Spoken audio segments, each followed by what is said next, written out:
Boa noite, igreja. A paz do Senhor, amém? A paz do Senhor, igreja, amém? Vocês estão bem?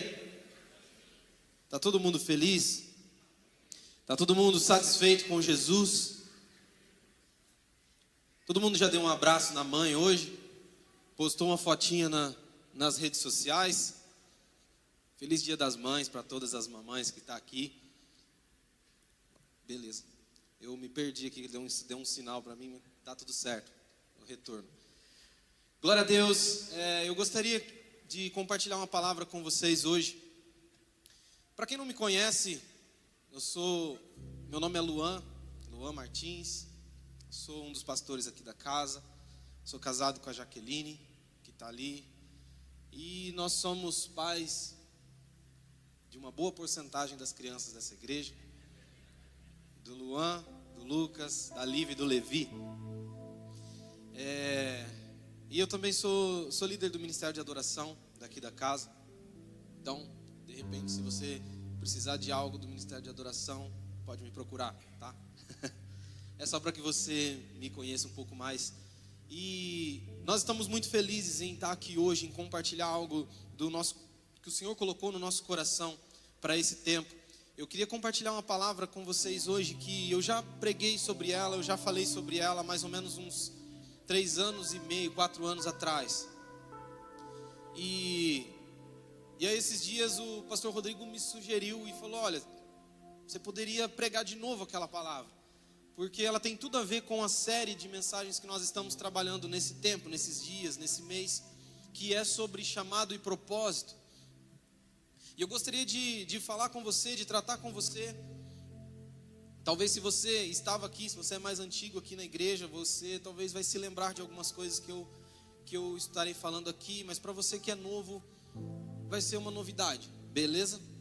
Mas de qualquer forma eu peço que você abra o seu coração para tudo aquilo que o Senhor Jesus tem para ministrar na nossa vida, no nosso coração. Tudo aquilo que Ele tem para nos mostrar, para nos direcionar nessa noite. Pois Ele quer que nós vivamos de propósito, amém? Ele quer que você viva um propósito perfeito, Ele quer que você viva de propósito. Você já viu, quem tem filho aqui vai saber, você já viu 2 crianças brigando? Ou talvez você, quando era mais novo, quando era criança, talvez brigando com seus irmãos. E às vezes isso acontece lá em casa, as crianças brigam entre si, principalmente os 2 do meio. E é muito interessante que depois da briga, depois de rolar a briga, depois de rolar a agressão entre eles, um joga um brinquedo na cabeça do outro. Aí você chega ali no agressor, no pequeno meliante, você dá uma apertada nele, você dá uma bronca e você vai corrigi-lo. Ele fica com medo, né? É natural. E ele olha para você e fala assim: desculpa, pai, desculpa, foi sem querer. Não é isso? Não é isso que geralmente as crianças fazem, é ou não é?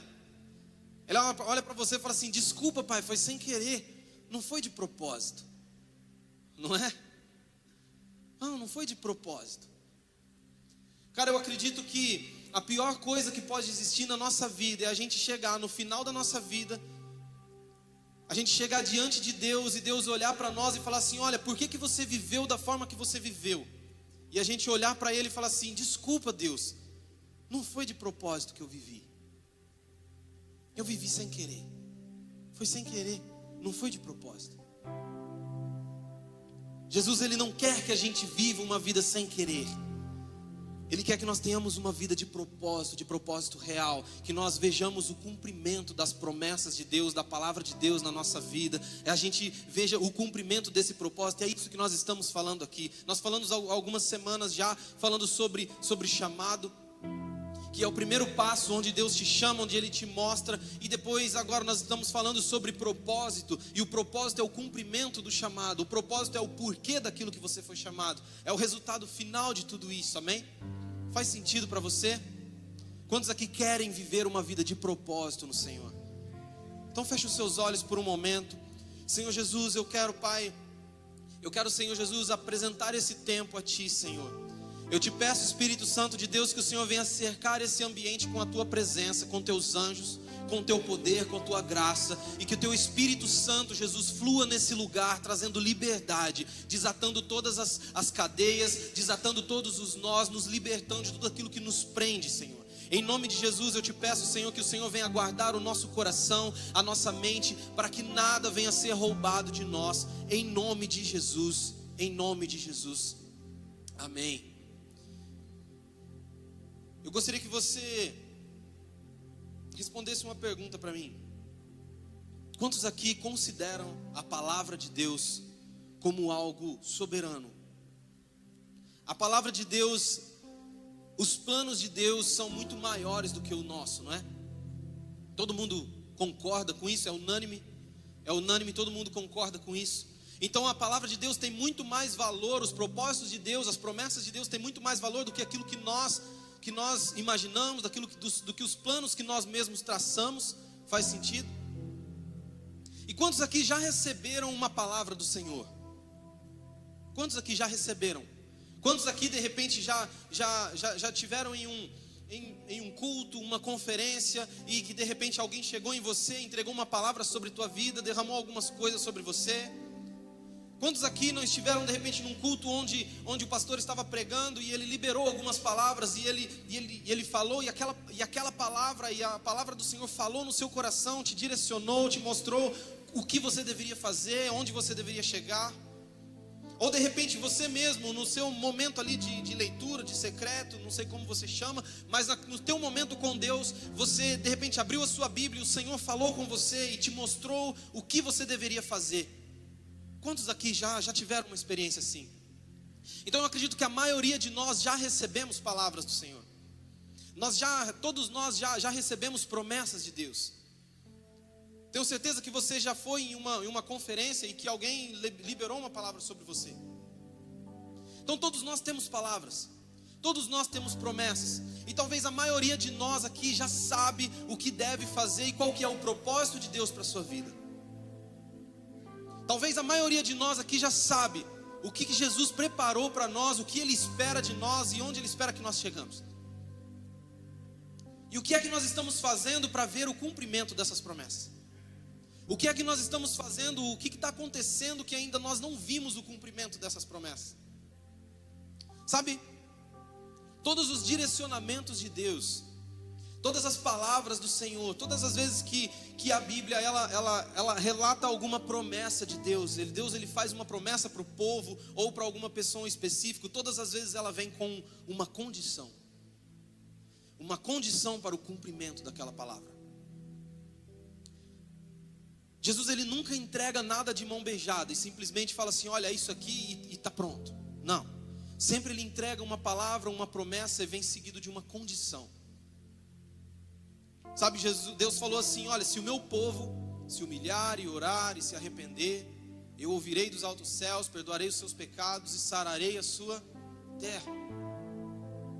Então Jesus, ele vai dar o perdão dos pecados, ele vai abençoar, ele vai sarar a terra, mas primeiro o povo precisa se humilhar e orar e se arrepender. Entende que existe uma condição para o cumprimento? Existe uma condição para que aquela palavra se cumpra. E se nós não estivermos dispostos a nos render a esse condicionamento, vai ser um pouco difícil nós vivermos os propósitos de Deus para a nossa vida nesse tempo e nessa terra. Vira para a pessoa que está do seu lado e fala para ela, você quer viver os propósitos de Deus? O título dessa mensagem é Colecionadores de Promessas. Colecionadores de promessas. Você é um colecionador de promessas? Quem aqui é colecionador de promessas? Levanta a mão.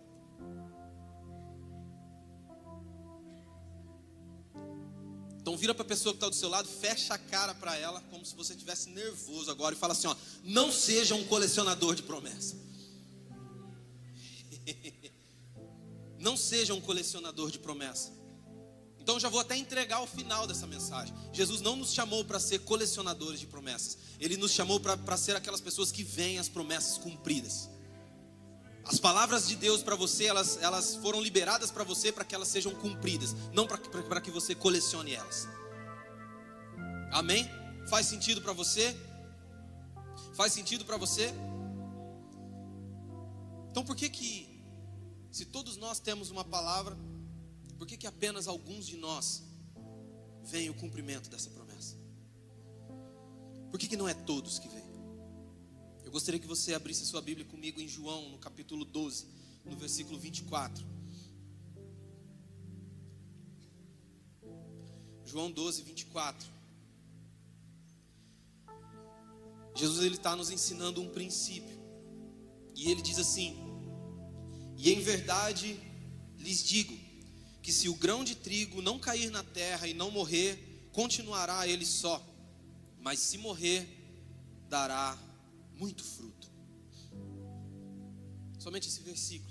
Eu não vou pregar exatamente sobre esse texto, mas eu gostaria de entender com você um princípio que Jesus está nos ensinando. Aqui claramente Jesus está falando sobre Ele mesmo. Está falando, essa semente que Jesus está falando é Ele. É a semente de trigo que precisa vir para a terra, cair e morrer e gerar frutos, ok? A questão é que todas as vezes que Jesus está ensinando alguma coisa, Ele traz princípios dentro desse ensinamento. E Ele está nos trazendo um princípio de semente, uma condição para o cumprimento, uma condição para a frutificação. E Ele está dizendo assim: olha, toda semente, para que ela se torne uma planta, uma árvore, para que ela gere fruto, primeiro ela precisa cair na terra e ela precisa morrer. Toda semente ela precisa morrer. Então, para acontecer, primeiro a semente tem que cair na terra, ela precisa morrer, passar por um processo. É condicional. Se uma semente, eu não sou expert em plantação, nunca mexi com isso. Só plantei arroz no algodão quando ia na escola, lembra? É verdade, é o feijão.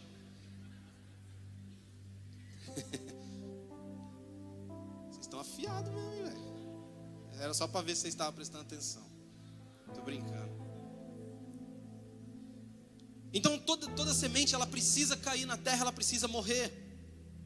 Quando uma semente ela cai na terra, ela entra em um processo ali de decomposição. Ela morre, ela se abre e de repente sai um broto, um ramo dali de dentro.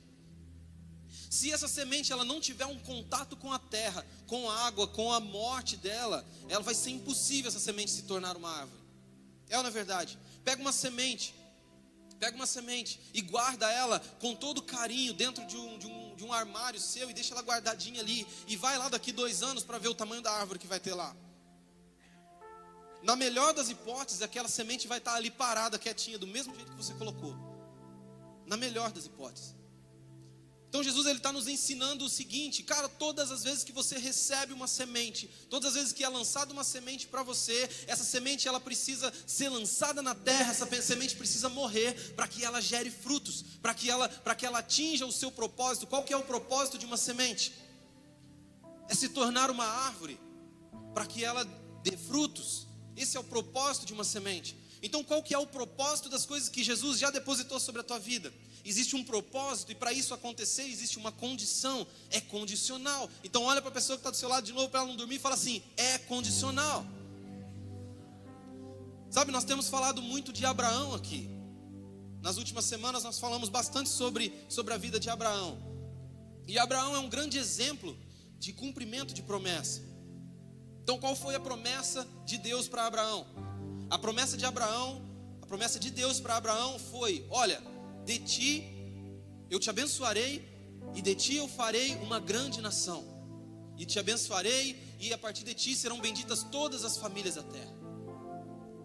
Então essa era a promessa. A promessa de Deus, quando Deus chamou Abraão, Ele falou assim: olha, você vai ser um pai de multidões. Você vai ser um pai de uma nação. Uma nação vai vir através de você. Essa era a promessa, mas qual que era a condição para o cumprimento da promessa? Lembra? Sai da tua terra, sai do meio dos teus parentes, sai do lugar de onde você está inserido e vai para um lugar onde eu vou te mostrar. E ali eu vou te abençoar. Então a promessa de Deus, aquela semente que foi lançada sobre a vida de Abraão, ela não poderia ter sido cumprida no lugar onde ele estava inserido. Existia uma condição. E ele precisou se render a essa condição, ele precisou se render àquilo que Deus tinha ordenado. Apesar de ser uma promessa linda, apesar de ser uma promessa que com certeza alegrou o coração dele, também existia uma condição para que esse propósito se cumprisse na vida dele.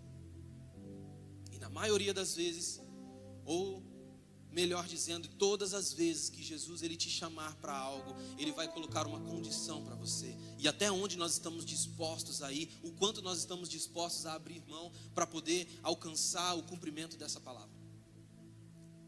Até onde você está disposto a ir? Pensa bem, Abraão era um homem que possivelmente ele tinha uma empresa no lugar onde ele morava. Ele tinha família ali. Ele era um homem bem sucedido.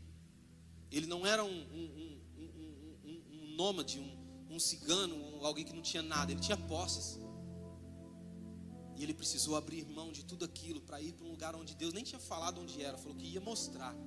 Para ele chegar lá, acreditando na promessa. Para que ele pudesse se tornar aquilo que Deus chamou ele para ser. Você está disposto a isso? Eu gostaria de ler com você Mateus capítulo 13, versículo 3.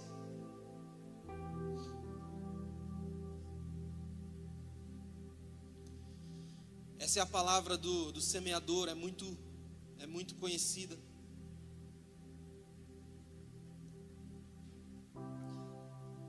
Mateus capítulo 13, versículo 3, diz assim: E Jesus falou muitas coisas por parábolas, dizendo: O semeador saiu a semear. E enquanto ele semeava, uma parte caiu à beira do caminho, e as aves vieram e a comeram.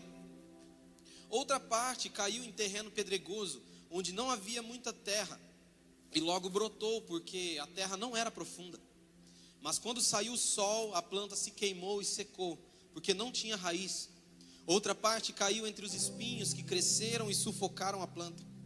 E outra ainda caiu em boa terra, e deu boa colheita, de modo que produziu 100, 60 e 30 vezes mais.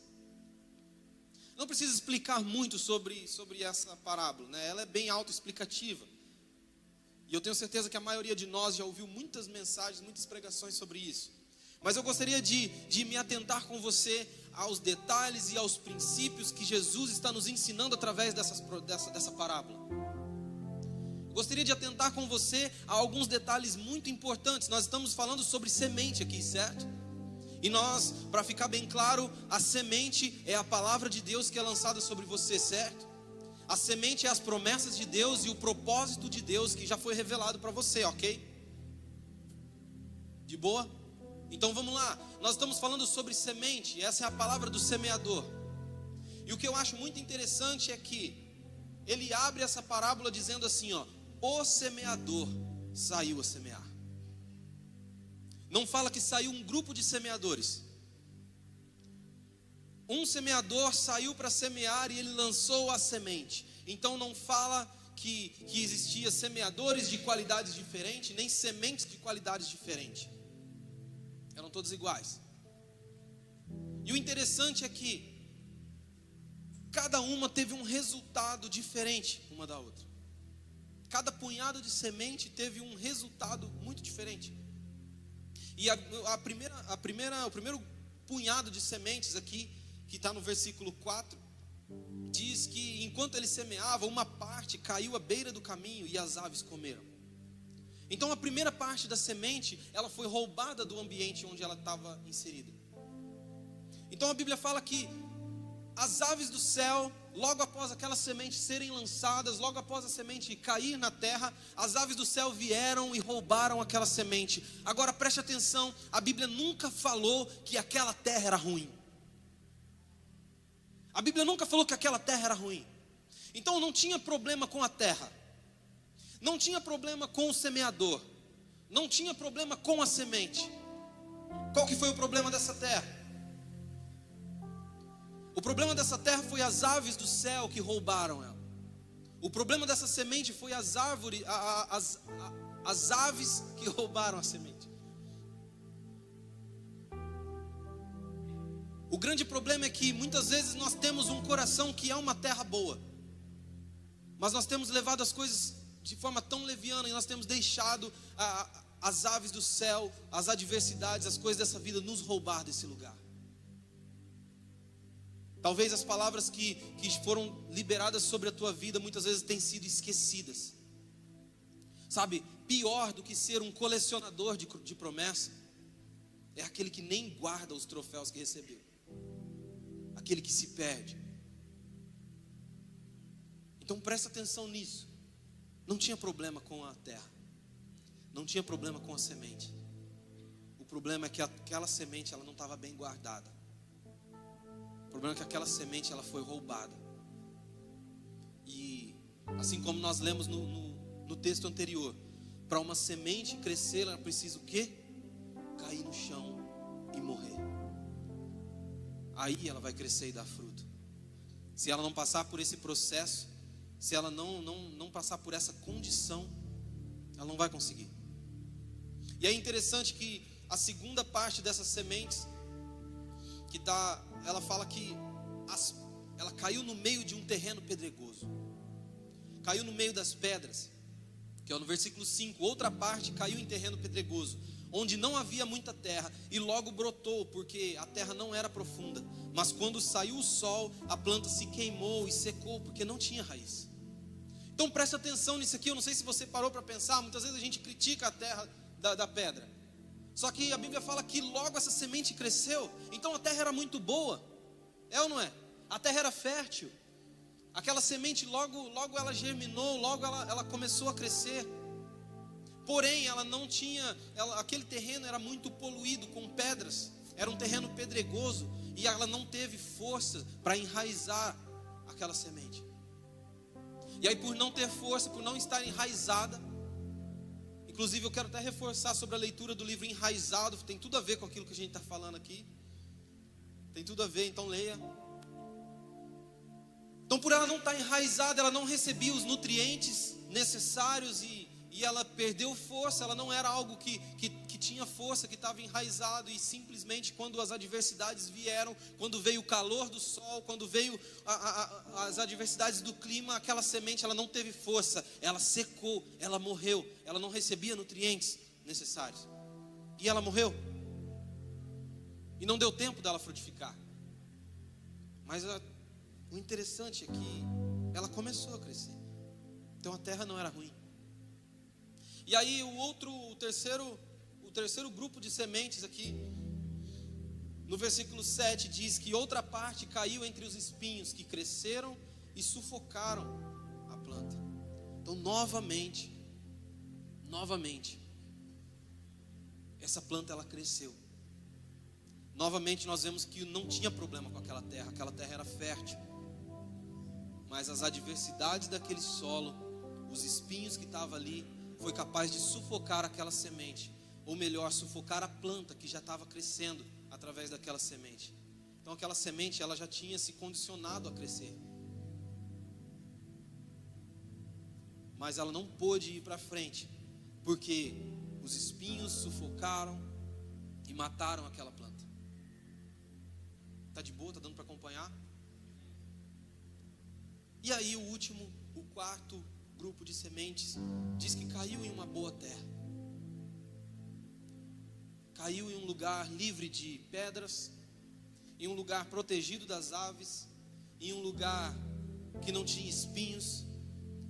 E essa semente ela caiu ali, ela morreu, ela se tornou uma planta, ela cresceu, e a Bíblia fala que ela deu muitos frutos, ela deu uma boa colheita, ela deu muitos frutos. O que eu quero dizer para você? O que eu quero dizer para você hoje? Na verdade eu quero tirar uma mentira que existe na tua mente. Porque muitas vezes nós olhamos a vida de outras pessoas e a grama do vizinho sempre é um pouco mais verde, não é? E nós vemos a família de outro que talvez para nós parece que ela frutifica mais. Aí nós olhamos para o marido da outra que parece que é uma bênção, o meu não é tanto assim. Aí nós olhamos para a esposa do outro e nós olhamos para a empresa do outro que está indo melhor do que a minha. Nós olhamos para o ministério do outro que frutifica bastante e o meu parece que não não sai muito do lugar. Sabe o que eu quero tirar isso, eu quero desmistificar isso, eu quero acabar com essa mentira da sua mente. Porque muitas vezes nós achamos que o problema é a nossa terra, e nós achamos que a terra da minha vida é ruim. Não. Apenas as condições dela é ruim. Apenas as condições dela é ruim. Então eu preciso condicionar a minha vida para que eu veja essa semente frutificar. Então eu preciso condicionar a minha vida até o ponto onde eu vejo a semente daquilo que Jesus já lançou em mim, os propósitos de Deus que já foram lançados em mim para que ele frutifique. Talvez a grama do vizinho está um pouco mais verde, porque ele já entendeu um pouco mais disso. Você só precisa entender também. Você pode dizer amém? Vocês ficaram quietos, bem de repente assim.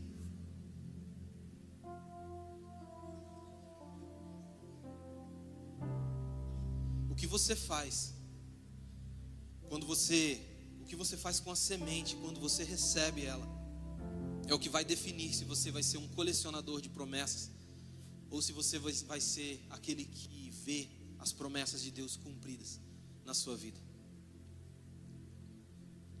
Quando você recebe algo do Senhor, o que é que você faz? Se alguém hoje aqui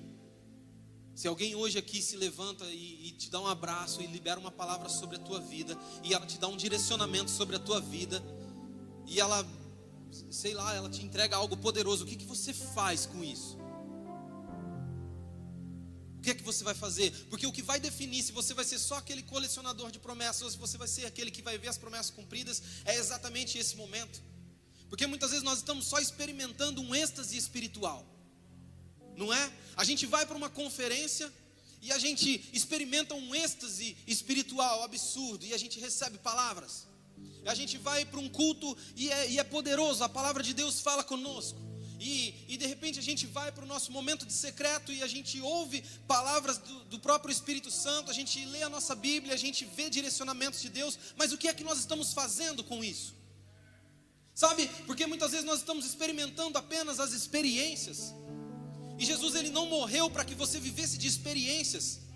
As promessas que ele libera para você, as palavras que ele libera para nós, não é para que a gente viva de experiência, para que a gente sinta um arrepio diferente num dia diferente, mas é para que a gente veja o cumprimento disso. A palavra propósito já é autoexplicativa. Se ele libera algo para a tua vida e ele te mostra um propósito, é porque existe um propósito para você, é porque ele conta com você para alguma coisa. Agora, o que é que nós estamos fazendo com isso? O que é que nós estamos fazendo com a palavra que vem sobre nós? O que é que nós estamos fazendo com as promessas que Deus tem liberado sobre nós? Será que a gente está só se alegrando? Será que a gente está só vivendo esse êxtase? Ou será que quando a gente ouve, quando a gente recebe essa palavra, a gente para e fala assim: Deus, beleza, eu gostei, eu estou feliz com isso, mas o que eu preciso fazer para ver o cumprimento dessa promessa? Qual que é o próximo passo? Sabe? Jesus ele não te trouxe aqui para que você tenha uma experiência bacana. Jesus não te trouxe aqui, ele não te chamou para que você curtisse uma banda legal tocando, dançasse, batesse palma e no final do culto chorasse um pouco. Não. Ele te chamou aqui para te treinar, para te capacitar como parte do exército dele, como um soldado do exército dele, porque existe um propósito para cada um de nós. Existe um propósito para você, para a tua vida, para o teu ministério. Existe palavra de Deus para você, para a tua casa, para o teu ministério. E o que você está fazendo para ver o cumprimento disso? Vira para a pessoa que está ao seu lado e fala: o que você está fazendo? O que você está fazendo? Quando nós recebemos algo do Senhor, nós precisamos estar dispostos a entregar. Você está disposto a entregar? O quanto você está disposto a entregar? Sabe, quando você termina de ouvir uma palavra de Deus, quando você termina de receber a semente, seu coração se enche de esperança, não é? Eu fico imaginando a galera que trabalha com agricultura. E aí ela vai lá, eles preparam o solo, né? dá aquela ajeitada, tira as pedras, tira os espinhos, coloca um espantalho ali para proteger das aves, né? E aí eles lançam a semente naquele terreno. Eu imagino a esperança que enche o coração dessas pessoas, é ou não é? Já parou para pensar? Porque todas as vezes que nós recebemos a semente, o nosso coração ele se enche de esperança. Oh, uau! Jesus ele se lembrou de mim, não é? Deus se lembrou de mim. Deus ele falou que eu viveria coisas extraordinárias. Ele falou que eu seria o profeta das nações. Deus ele falou que eu tocaria o Brasil. Deus ele falou que tem um ministério extraordinário na minha vida. Ele me chamou para ser um pregador da sua palavra. E aí? Você lê Bíblia pelo menos? E aí? Você vai para as nações. E o inglês? Vai malemar o português, né? O cara fala embigo e quer ser. Sabe o quanto nós estamos nos preparando para aquilo que Jesus nos chamou para fazer?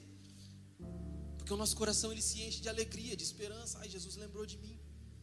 Mas o que difere aqueles que são colecionadores de promessas daqueles que veem essas promessas se cumprindo, não é a alegria de receber a semente, é o que ela vai fazer depois com essa semente. É o pós. Não é receber a semente. Sabe, todo mundo aqui está ouvindo a mesma palavra hoje, mas daqui um ano, quantos de nós deram alguns passos adiante desse propósito? Ou quantos de nós já vão estar vendo o propósito cumprido? Será que todos nós? Eu profetizo que sim, em nome de Jesus, todos nós veremos os propósitos de Deus cumpridos, as palavras de Deus cumpridas, porque nós não vamos ser aqueles que vão apenas colecionar, amém? Mas o que vai diferir você dos colecionadores de promessas é justamente isso. Você recebeu a palavra, o que é que você vai fazer depois? Você já experimentou o êxtase, você já experimentou a palavra, você já experimentou o choro, o ranho ali na conferência, né? Já liberaram coisas poderosas para você, já lançaram o Off the King, the Power, e você já...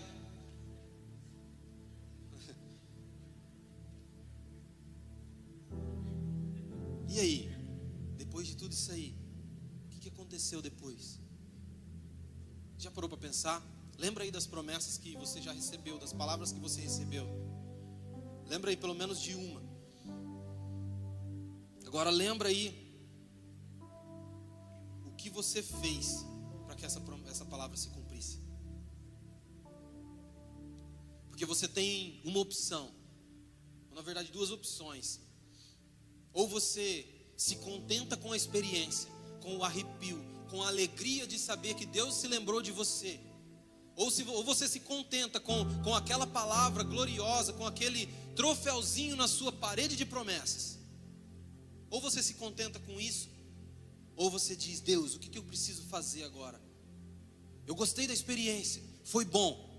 Graças a Deus, Deus se lembrou de mim, Ele conta comigo para alguma coisa. Graças a Deus. Aleluia. Mas Deus, não é só isso que eu quero. O que eu preciso fazer agora para ver o cumprimento dessa palavra na minha vida? O que eu preciso fazer agora para ver o teu propósito cumprido? Se esse propósito é tão grandioso, se existem coisas tão grandes para acontecer através de mim, o que eu preciso fazer agora? Será que você tem coragem de falar isso para Deus? Será que você tem coragem de falar isso para Ele? Porque assim, cara, eu vou te falar um negócio. Tudo aquilo que Deus, Ele promete para você, todos os propósitos de Deus, tudo aquilo que Jesus, Ele derrama sobre nós, todas as palavras proféticas, elas são para ser cumpridas nesse tempo. Porque no céu não existe palavra profética. No céu não precisa. Lá já é o cumprimento de todas as coisas. A própria profecia vai estar lá. Aquilo que Jesus, Ele te chamou para fazer, é para fazer agora, nesse tempo. Então, cara, a gente não tem tempo para perder. E eu não sei se você sabia, se você não sabe, eu vou te falar agora. Não tem reencarnação, mano. Você não vai voltar depois para poder acabar de fazer o que você esqueceu de fazer agora. Você não vai voltar depois para fazer e completar as coisas que você negligenciou nesse tempo. Não vai. Imagina chegar diante de Deus igual Paulo.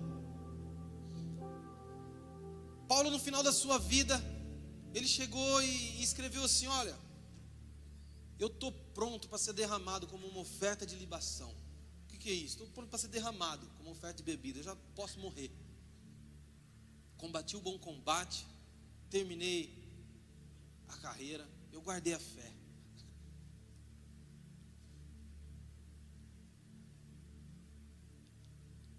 Quão glorioso seria se todos nós diante de Jesus pudesse falar o mesmo.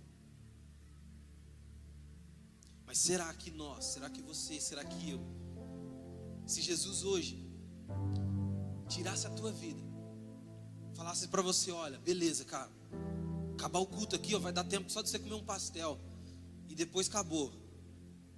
Será que a gente poderia olhar para ele e falar assim: olha, eu terminei o bom combate, já fiz tudo que eu tinha que fazer aqui, Deus, ó, tá de boa, vamos embora?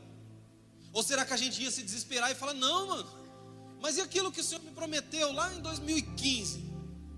Ou em 2005, cara, Jesus, ele prometeu para mim que eu faria tal coisa, mas mano, faz 20 anos, velho. O que você fez com aquilo que Deus já depositou sobre você? O que você fez com aquela palavra? Por que você ainda não viu essa palavra, essa promessa cumprida? O que está acontecendo? Faz sentido para você?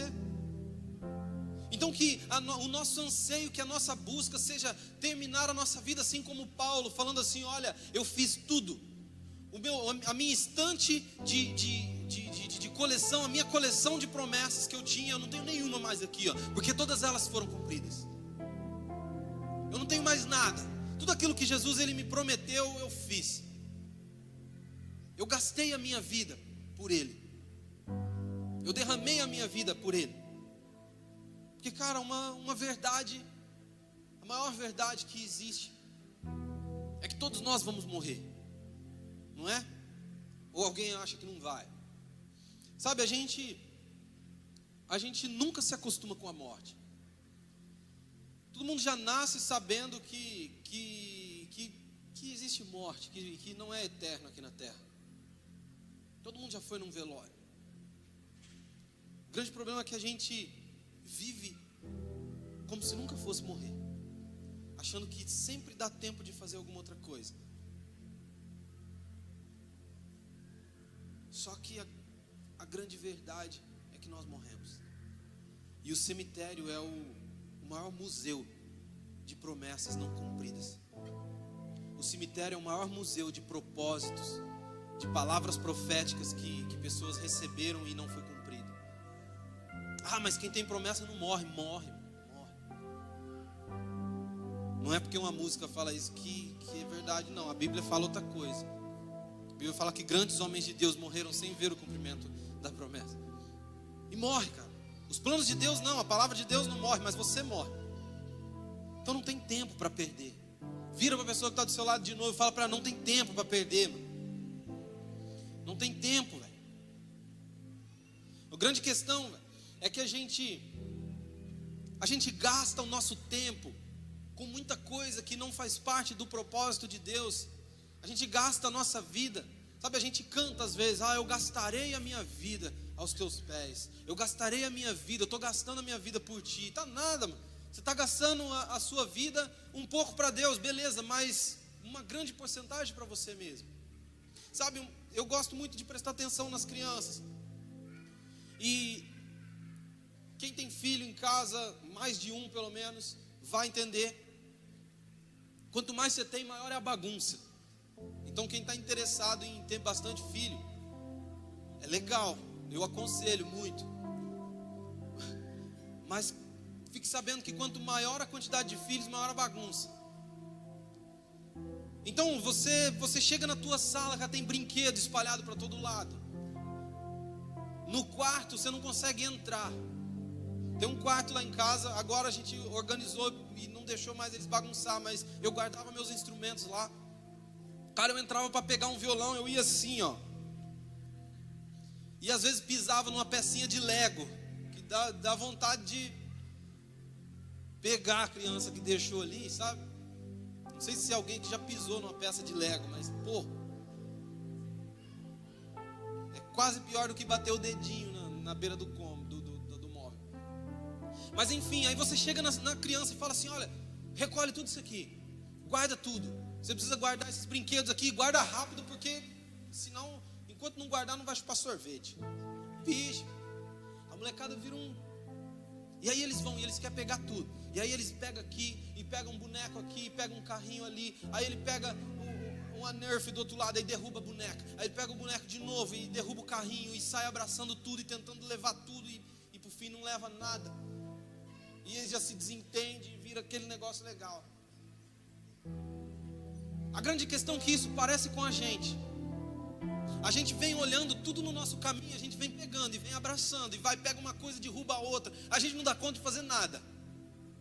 E a gente olha para os planos de Deus, para a palavra de Deus, para as coisas que o Senhor já nos ordenou a fazer, e a gente entende que é legal, que é maravilhoso e que é bom, mas, cara, tem coisa que eu quero fazer, que eu inventei, que é legal também. E a gente sai abraçando tudo. E aí a gente abraça afazeres do nosso dia a dia, a gente abraça compromissos que não precisava ter feito, a gente abraça um carnezão de um carro novo que a parcela não cabia no seu orçamento, e aí você tem que abraçar um emprego novo no final de semana para poder pagar aquilo que você...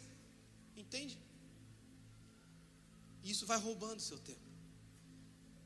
Isso vai te roubando do propósito. E aí eu imagino Deus olhando lá do céu, olhando para nós e falando assim: nossa, eu tinha tanta coisa para fazer na tua vida e através de você, mas você não está disposto a largar nada. Mas você está tão sobrecarregado, tão cheio de coisa, tão cheio de afazeres, você está abraçado com um monte de coisa, você não está conseguindo fazer nada direito. Já viu aquele meme que tinha na internet um tempo atrás, que passa uma mulher correndo, e ela está correndo, e aí alguém para, entrevista ela e fala assim, sei lá, faz uma pergunta para ela, entrevista ela, e ela fala assim: não, eu sou esposa, eu tenho uma empresa, eu tenho 3 filhos, eu faço pilates, eu faço musculação, eu pratico corrida, e eu também vendo Rinodê, e ela faz um monte de coisa. Aí o cara fala assim: nossa, que legal, como que você consegue fazer esse monte de coisa? Ela fala assim: não faço nada direito.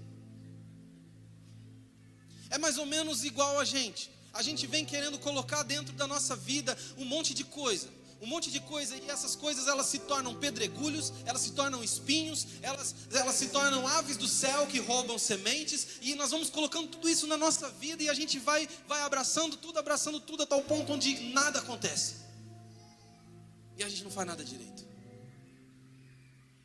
Mas o que você está disposto a abrir mão? E aí eu vejo Deus falando assim: cara, tem tanta coisa boa para você viver, existe uma plenitude de vida para você viver, mas você precisa estar disposto a abrir mão de algumas coisas. Todo mundo aqui falou lá no começo que concordou que a palavra de Deus, ela é perfeita, soberana, não é verdade? Ela é melhor, os planos de Deus é melhor do que os nossos, não é? Por que a gente ainda insiste em não valorizar esses planos? Tem um exemplo muito legal que eu gosto. Imagina que você tem uma casa, você mora em um bairro que não é muito seguro, e aí você tem uma casa, e você tem 2 carros,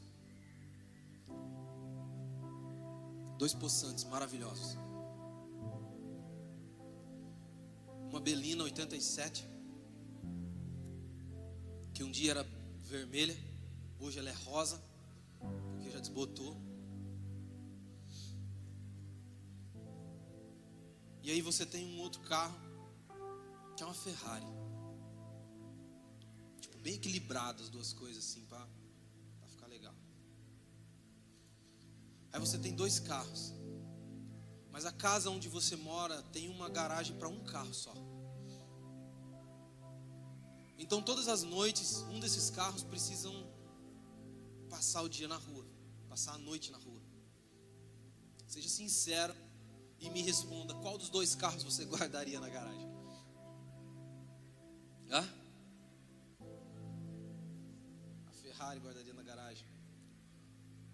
Qual dos dois carros você guardaria? Hã? A resposta óbvia seria o quê? Pode responder, gente, não é pegadinha não dessa vez, tá? Mas a resposta óbvia é o quê? O que eu guardo? O que eu guardo melhor? O que eu tenho um cuidado maior? É as coisas que têm mais valor, não é? Então o que eu guardo primeiro? É as coisas que eu considero de maior valor. Eu tenho 2 violões em casa. Um vale 10 vezes o valor do outro. Esse que vale mais, que vale 10 vezes o valor do outro, ele fica guardado dentro da case, fechadinho, escondido ali no meu quarto. Eu só pego ele quando eu vou tocar aqui na igreja, ou quando eu vou usar, ou tocar alguma coisa mais especial assim, porque eu tenho um cuidado lascado com o negócio. O outro fica pendurado na parede, lá na minha barbearia, e aí todo mundo que chega lá, se quiser pode pegar e usar e tocar e põe lá de novo, e tá lá. Eu não tenho muito cuidado assim com ele. Por quê? Porque é natural a gente pegar tudo aquilo que tem muito valor para nós, as coisas de maior valor, a gente guardar, não é? A gente colocar ela em um lugar melhor, em um lugar de maior destaque, ou em um lugar mais seguro, é ou não é? A grande questão, hoje vocês não responderam isso, mas um outro dia eu fiz essa pergunta, de manhã na verdade a galera fez isso, tá? Então eu fiz essa pergunta e teve algumas pessoas que falaram assim, não, eu deixo a Belina guardada e eu deixo a Ferrari lá de fora. Afinal de contas a Ferrari tem seguro, né? A Belina não dá seguro mais. Não dá, né, Lucoca? Só roubo e furto. Ah, então dá. Mas ninguém faz seguro de algo que não considera valoroso, que acha que não tem valor. A questão é, quando nós pegamos as coisas que são de valor, entende isso? Vamos trazer isso para dentro dessa mensagem, para aquilo que a gente está tentando entender aqui. Muitas vezes nós levamos as coisas de Deus e nós nos apoiamos no seguro das coisas de Deus e nós deixamos essas coisas para fora. Nós nos apoiamos na palavra de Deus e falando assim, não, a Ferrari tem seguro, a palavra de Deus tem seguro, Deus não volta atrás na sua palavra, Jesus é misericordioso, né? A graça de Deus, e a gente se apoia nessas coisas, e a gente deixa as coisas de Deus para fora, e a gente vai primeiro cuidar daquilo que nós consideramos legal para nós naquele momento. Faz sentido isso para você? Muitas vezes nós fazemos isso com as coisas do Senhor. Muitas vezes nós não vemos as promessas de Deus cumpridas. Por quê? Porque nós estamos catando aquilo que é nosso, guardando dentro da nossa garagem no lugar principal, fazendo primeiro as coisas que nós queremos fazer e deixando os planos de Deus para depois. E deixando as promessas de Deus para depois. Eu tenho uma notícia para você: se nós continuarmos fazendo dessa forma, nós nunca veremos as promessas de Deus cumpridas na nossa vida. Nós nunca veremos as promessas de Deus cumpridas em nossa vida. A não ser que você esteja disposto a deixar alguns dos seus sonhos morrerem, você não poderá viver os sonhos de Deus. A não ser que você estiver disposto a perder a sua Belina para guardar a Ferrari do seu pai, você nunca vai poder dar uma volta nessa Ferrari. Entende o que eu quero dizer? Jesus, ele quer que você tenha os seus sonhos, que você pense para você mesmo, que você tenha os seus planos. Eu não estou falando para você não ter planos mais. A grande questão é, eu preciso viver primeiro aquilo que Deus, ele quer que eu viva. Amanhã, se a minha Belina estiver parada ali na frente da minha casa, eu vou dar um rolê nela. Mas se não tiver, também tanto faz. Eu estou vivendo as coisas que Deus preparou para que eu vivesse. Faz sentido? Então, se você quiser viver os planos de Deus para você, se você quiser ver o cumprimento da palavra de Deus, das promessas de Deus para a tua vida, se você quiser viver o propósito que Deus tem para a tua vida, você precisa estar disposto a abrir mão e deixar alguns dos seus sonhos morrerem. Você precisa estar disposto a valorizar as coisas que Deus já depositou em você. Porque Deus, ele te comprou por inteiro.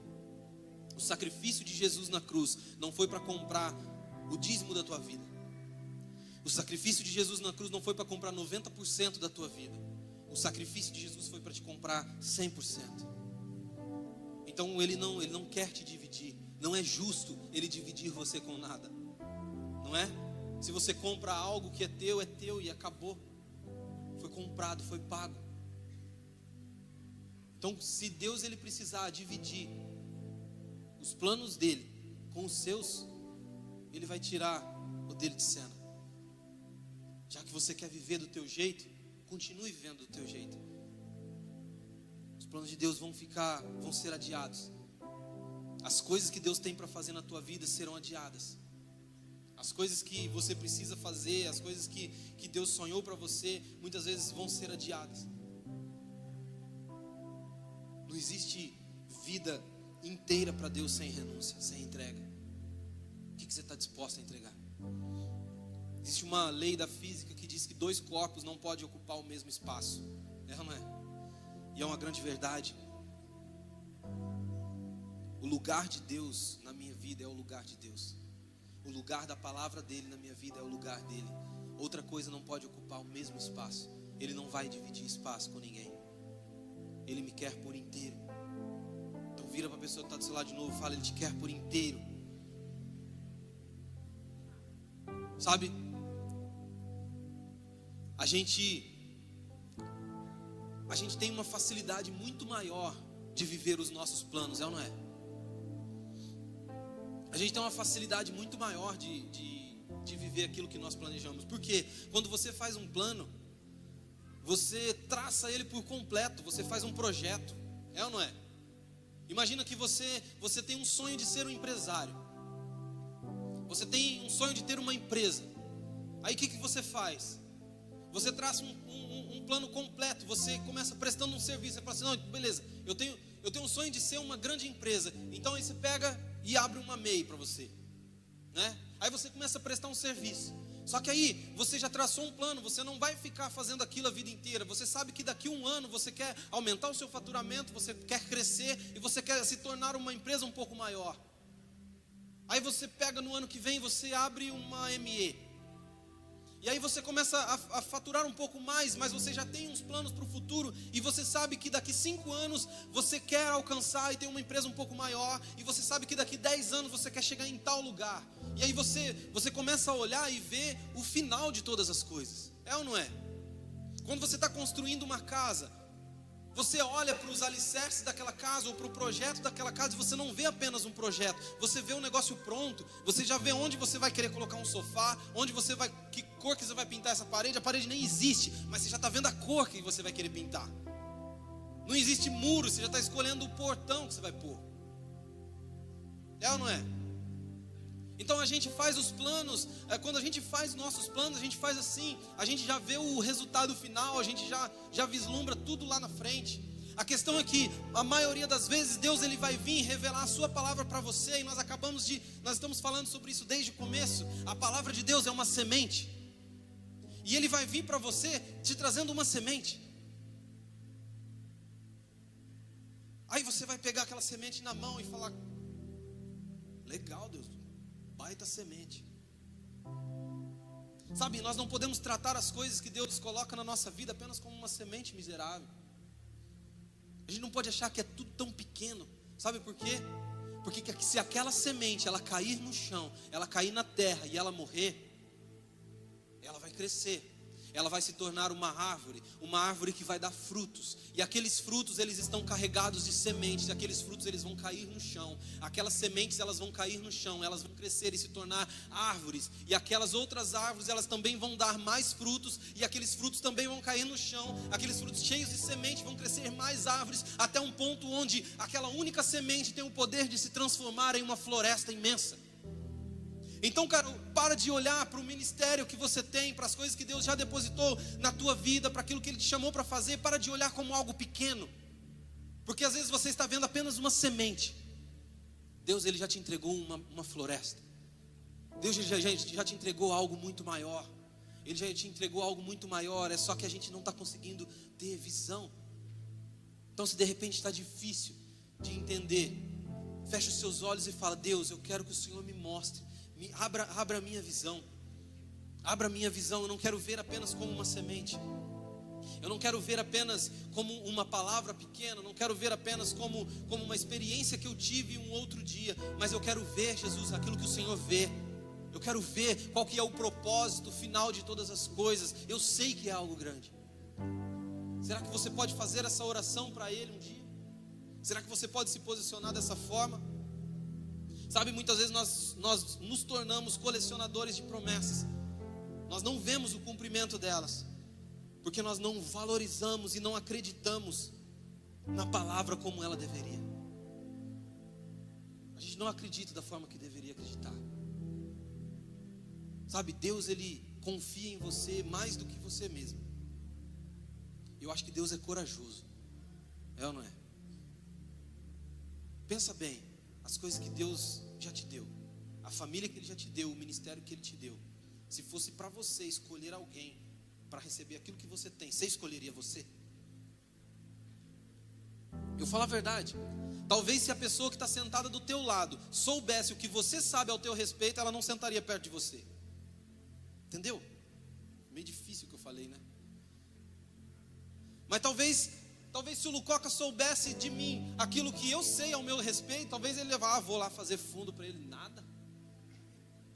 Entende? E aí nós estamos diante de um Deus que sabe todas as coisas, e Ele conhece todas as suas falhas, Ele conhece os seus pecados, Ele conhece os lugares onde os muros da tua vida são baixos, Ele conhece as suas fraquezas, Ele conhece também a tua força, Ele sabe aquilo que você é bom, aquilo que você é péssimo para fazer.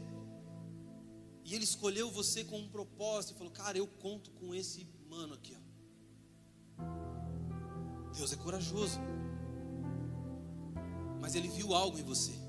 Ele viu algo no seu coração e Ele escolheu confiar em você. Então imagina, depois de todo o ministério grandioso de Jesus, depois dele vir, Ele pregar, Ele curar, Ele multiplicar pães, Ele andar sobre as águas, Ele curar enfermos, expulsar demônios, Ele fazer um monte de coisa que Ele fez aqui. Aí Ele morreu, aí Ele ressuscitou e foi embora, e Ele catou tudo aquilo que Ele fez em 3 anos e meio de ministério, e Ele depositou na vida de um monte de homem. E isso chegou até nós. É porque Ele confia em nós. É porque Ele espera que nós sejamos aqueles que vai dar continuidade em tudo aquilo que Jesus já fez. E o Evangelho só chegou até nós porque pessoas disseram sim. Faz sentido? Sabe, nós não podemos ser como aqueles velhos atletas. Sabe, aqueles atletas que já estão com seus 80 e tantos anos, no final da sua vida, aquele cara que correu uma maratona, que era maratonista e hoje ele não consegue mais correr. Aí ele olha para trás e ele tem na casa dele uma estante linda, cheia de medalhas, cheia de troféus. E olha, isso aqui foi um campeonato que eu ganhei lá em 71. Esse aqui foi um campeonato que eu não sei o que lá. Esse aqui, ó, eu ganhei esse prêmio aqui. Cara, não é isso que Deus tem para nós. Deus, Ele não quer que você chegue no final da sua vida e olhe para trás e fale assim: nossa, lá em 2025 tinha um pastor lá, um tal de Luan, que falou uns negócios lá para mim e tal. Nossa, eu tive um entendimento top. Beleza, o que você fez com aquele entendimento? Não, só coloquei na estante. Sabe, não é isso que Deus tem para nós. Deus, Ele te chamou para ser aquele que vai ver os propósitos dele cumpridos na sua vida. Não seja um colecionador de promessas. Não vira para a pessoa que está do seu lado de novo, acorda ela, chacoalha ela e fala assim: não seja um colecionador de promessas. Não seja um colecionador de promessas.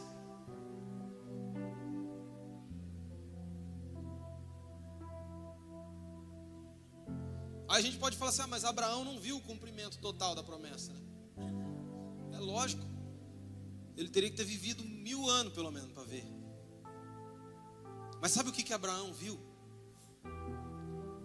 Ele viu um filho nascer de uma mulher que não podia ter filhos, e dele, que também não podia mais fazer filho. Ele viu esse filho crescer. Ele viu esse filho ter filhos, se casar, ter filhos. Então ele viu o cumprimento da promessa. Ele não viu o final de todas as coisas. Mas ele se tornou o pai da nação. Ele se tornou quem Jesus chamou ele para ser. A gente fala, mas Moisés também não viu. Não viu. A Bíblia fala que ele não chegou na terra prometida. A grande questão é que Moisés, quando ele viu a planta pegando fogo, a sarça pegando fogo, e ele olhou, ele ouviu uma voz ali, e aquela voz passou para ele e falou assim: olha, é o seguinte, tem uma missão para você. Você vai ser o cara que vai tirar o povo de Israel do Egito. Ele olhou para aquela planta pegando fogo e falou assim: beleza, vamos lá, o que eu tenho que fazer para esse negócio acontecer? Entende? O propósito da vida de Moisés não era chegar na terra prometida, mas era tirar o povo do Egito. E ele cumpriu isso com louvor. E aí outros deram continuidade naquilo que ele começou a fazer. Outros fizeram as coisas que ele já estava fazendo. Faz sentido?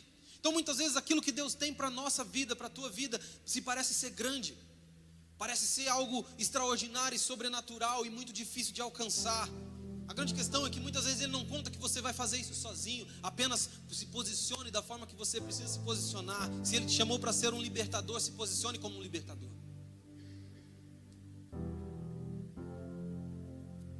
Sabe, as coisas naturais é a nossa obrigação fazer. Agora, quem mexe com coisa impossível, coisa sobrenatural, as coisas difíceis, deixa para Ele. Então se Ele olhou para você e falou assim: olha, ô irmão, vai rolar uma transformação de água em vinho aqui. Ah, mas eu não consigo fazer. Beleza, você consegue pôr água dentro da jarra e trazer? Consigo, então faça isso.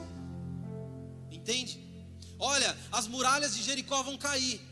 Ah, mas eu não tenho uma retroescavadeira para derrubar. Não, eu quero que você corra em volta. Deixa o sobrenatural com Ele. Deixa o sobrenatural com Jesus. Sabe, hoje pela manhã a gente estava cantando aqui, a galera estava cantando, e eu me lembrei de uma música do 4x1, bem antiga. A música é 5 pães e 2 peixinhos. E eu acho muito interessante a forma que eles escreveram aquela música. E aquela música, ele fala assim: olha, nem sempre se sabe detalhes de um milagre, mas eu vou contar a história de um menino que levantou cedo, pegou um cesto, colocou dentro desse cesto 5 pães e 2 peixes, e foi ouvir uma pregação de Jesus. Mano, você nunca parou para pensar? Eu nunca parei. Eu ouvi essa música e eu me lembrei disso hoje cedo, mas falei, cara, o que deu nesse rapaz de catar um cesto com 5 pães, 2 peixes e ir para uma pregação? O que deu nesse menino? Quem sabe não foi Deus que acordou aquele menino de madrugada e falou assim: olha, vai lá, pesca 2 peixes, pega 5 pão ali na padaria, aí você põe tudo aqui e leva. Ah, mas o que eu vou fazer? Não, só leva. Entende? Aqueles pães se multiplicaram, aqueles peixes se multiplicaram, foi alimento para mais de 5.000 homens. Então o sobrenatural não dependeu do menino, mas o natural dependeu dele. Se aquele menino não tivesse levado aqueles pães, talvez as coisas teriam sido muito diferentes, entende? Então o sobrenatural, ele não depende de você. As coisas grandes não dependem de você. Isso aí é com Ele, deixa com Ele. Apenas faça o que é natural para você, o que está ao teu alcance. Se posicione. Jesus, Ele nos chama para esse posicionamento. O que eu preciso fazer para ver as promessas de Deus cumpridas na nossa vida? Jesus, Ele nos chama para uma vida de compromisso. Uma vida de compromisso com a palavra dEle. Uma vida de compromisso sério. Ele repreende de nós um espírito de Judas. Sabe qual que é o espírito de Judas? É aquele que participa dos milagres, que participa de multiplicação de pão, é aquele que participa de um monte de coisa, é aquele que caminha o ministério de Jesus inteiro, que ele vê um monte de coisa acontecer, mas na hora do compromisso, na hora do partir do pão, ele vaza. Jesus, Ele te chama para um passo maior. Relacionamento sem compromisso é prostituição. Se você quiser ter relacionamento com Deus, você precisa ter compromisso com Ele e com a sua palavra. Pois Ele é fiel àquilo que Ele falou. Ele é fiel àquilo que Ele prometeu. Sabe, eu ouvi uma história uma vez, já estou terminando, tá? Eu ouvi uma história de uma senhora. Era uma senhora que morava na Argentina. E essa história diz que aquela senhora, na verdade, na juventude dela, ela era uma moça muito usada por Deus, uma moça que tinha um ministério lindo, e ela recebeu muitas palavras sobre a vida dela, sobre coisas que ela ia alcançar, sobre lugares e pessoas que ela ia tocar, e sobre um propósito absurdo de Deus sobre a vida dela. E Deus fez esse chamado para ela, chamou ela para esse lugar, para que ela chegasse até o cumprimento desse propósito. Porém, ela tinha um sonho, e o sonho dela era se casar. Ela era muito jovem, e ela falou: não, então beleza, eu quero viver aquilo que Jesus tem para mim, mas deixa eu casar primeiro. Aí ela foi, se casou, e ela estava ali nos primeiros anos ali do seu casamento. Afinal de contas, ela tinha acabado de casar. Deixa eu curtir a minha lua de mel, E aí o tempo passou um pouco, e aquele chamado veio novamente para ela. Falou: olha, você precisa se posicionar, e existem coisas que precisam acontecer através da tua vida. Eu quero fazer isso para Deus. Ela era temente ao Senhor. Porém, ela tinha um sonho de ser mãe, de ter filhos. E ela falou: não, espera um pouco, deixa eu ter os meus filhos primeiro, deixa eu ter filhos, aí depois eu vou gastar a minha vida em prol desse projeto de Deus. E aí ela teve os seus filhos, ela criou os seus filhos, e o tempo foi passando, e as coisas foram acontecendo, e aí depois ela queria ver os seus filhos formados, e depois ela queria ver os seus netos, e o tempo foi passando, até que chegou ali em um momento onde ela já estava idosa, e ela estava ali na frente da sua casa, varrendo a rua, que é algo que a galera idosa faz bastante, 5:30 da manhã, e ela estava ali na frente e cuidando da sua casa. De repente passou uma pessoa por ela. A história diz que essa pessoa passou por ela, olhou para ela e falou assim: olha, milhares de argentinos morreram e foram para o inferno por causa da tua missão. E virou as costas e saiu andando. E aquela mulher, ela foi tomada por um choro, por um arrependimento dentro do coração dela. E ela entrou dentro de casa, e ela teve um mal súbito, caiu e morreu. E ali acabou a história daquela mulher. E morreu cheia de promessas, cheia de propósitos não cumpridos, e com um peso enorme na consciência. Sabe, Jesus, Ele quer que você cumpra. Ele quer que você tenha sonhos também. Ele quer que você viva a tua vida aqui.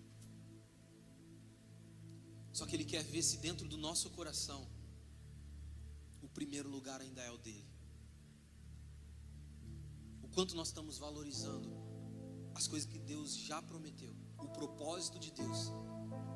Lembra quando eu falei aqui no começo que talvez a maioria de nós já sabe até o que tem que fazer? O que é que nós não estamos fazendo? Já parou para pensar que talvez pessoas tenha morrido e não tenha conhecido Jesus por causa da nossa própria omissão? Fica esse alerta para nós. Fica isso para o nosso coração, amém? Amém? Que nós possamos ser bons mordomos da palavra de Deus. Eu gostaria de compartilhar um último versículo com você que está em Isaías 40. Isaías 40, versículo 31.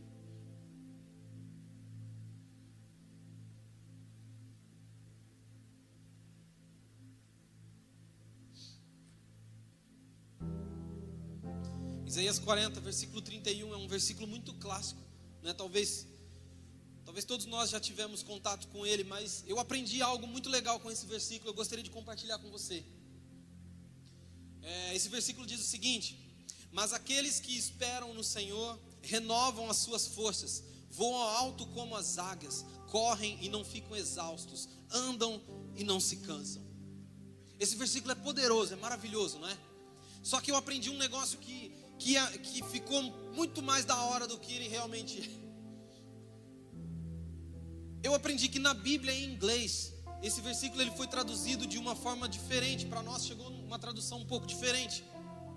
E eu aprendi que na Bíblia em inglês esse verbo esperam, o verbo esperar, lá não é esperar. Lá o verbo é outro. A Bíblia em inglês a palavra é wait. Você viu que eu manjo do inglês, né? Você vai ver agora. Em inglês vem de waiter. Off the king, eu tô aprendendo. Em inglês vem de waiter. E sabe o que é waiter em inglês? Garçom. Garçom. E qual que é o principal papel de um garçom? Qual que é? Servir. Aí quando eu olho para esse versículo com esse entendimento, parece que as coisas se abrem e fica tudo muito mais legal, porque o que Isaías está dizendo é o seguinte: aqueles que servem ao Senhor renovam as suas forças, voam alto como as águias, correm e não ficam exaustos, andam e não se cansam. Ele nos chamou para servir a palavra dele. Sabe, quando nós falamos sobre mordomia com a palavra de Deus, nós invertemos um pouco as coisas e nós achamos que o mordomo é a palavra, quando na verdade os mordomos somos nós. Não é nós que vamos sentar, cruzar as nossas pernas e esperar a palavra de Deus vir nos servir da forma que a gente quer, mas é nós que vamos nos levantar, olhar para a palavra de Deus e falar: o que eu preciso fazer? Entende? Ser um bom mordomo da palavra de Deus é ser um bom servidor da palavra de Deus. Então as promessas de Deus para a tua vida não é para servir você, não é para te trazer um êxtase espiritual, não é para te trazer uma alegria, um arrepio diferente, um negócio diferente, uma experiência diferente, não. É para que você se posicione e fale assim: o que eu preciso fazer? Eu quero servir essa palavra. E não se preocupar se você vai se cansar, porque a Bíblia diz que aqueles que servem a palavra de Deus, eles não se cansam. Eles voam como águias, eles renovam as suas forças, eles não perdem forças. Eles correm e não ficam exaustos. Quantos aqui querem ser os bons servidores da palavra de Deus? Será que existe aqui pessoas que querem servir a palavra de Deus de tal modo que se for preciso abrir mão da sua própria vida para viver os propósitos de Deus, você está disposto? Será que Ele encontra isso em nós? Se Ele encontra você nesse lugar, então se coloque de pé.